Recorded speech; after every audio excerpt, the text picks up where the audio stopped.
নাটকের শুটিংয়ে পরিচালক কিংবা প্রযোজক নয়, যাবতীয় সিদ্ধান্ত আসে নায়কের কাছ থেকে। এমনও শোনা যায় নাটকের নায়কেরা নিজেরাই তাদের পছন্দ মতো নায়িকা ঠিক করে দেন, সহশিল্পী তাদের ইচ্ছা মতো না হলে শিডিউল দেন না। এবার ছোট পর্দার নায়কদের বিরুদ্ধে স্বেচ্ছাচারিতার অভিযোগ তুললেন অভিনেত্রী তাসনুবা তিশা।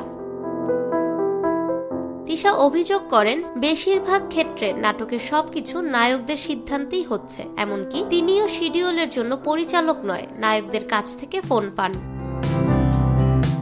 তাসনুবা তিশা বলেন, মেকআপ আর্টিস্ট, ডিওপি, লাইটে কাকে নিবে, শুটিং কোথায় হবে, গল্প কি হবে, মায়ের চরিত্রে কে অভিনয় করবেন, বাবার চরিত্রে কে থাকবেন, নাটকের সবকিছু নায়কেরা সিদ্ধান্ত নিচ্ছে বা ঠিক করে দিচ্ছে। এটা তো তাদের কাজ নয়, পরিচালকদের কাজ। গল্পের চরিত্রের প্রয়োজনে যাকে ভালো মনে করবেন তাকেই পরিচালক ডাক দেবেন, কিন্তু আমাকে কলটা দিচ্ছেন নায়কেরা। অভিনেত্রী মনে করেন নায়কদের ক্ষমতা দেওয়া হয়েছে বলেই তারা স্বেচ্ছাচারিতা করার সুযোগ পাচ্ছেন। তিশা বলেন, আমার কাছে মনে হয় ইন্ডাস্ট্রিতে এমন হচ্ছে কারণ তাদের কাছে সেই ক্ষমতাটা দেওয়া হয়েছে। এটা বন্ধ না হওয়া পর্যন্ত আমরা ঠিকভাবে কাজ করতে পারবো না।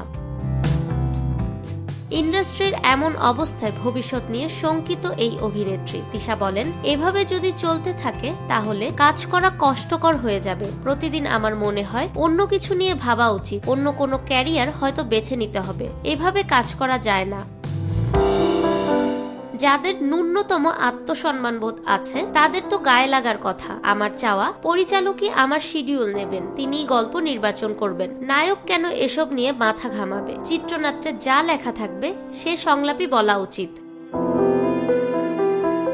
ফাহমিদা বিনতে আনোয়ার, নিরপেক্ষ, নিউজ ডেস্ক, ঢাকা।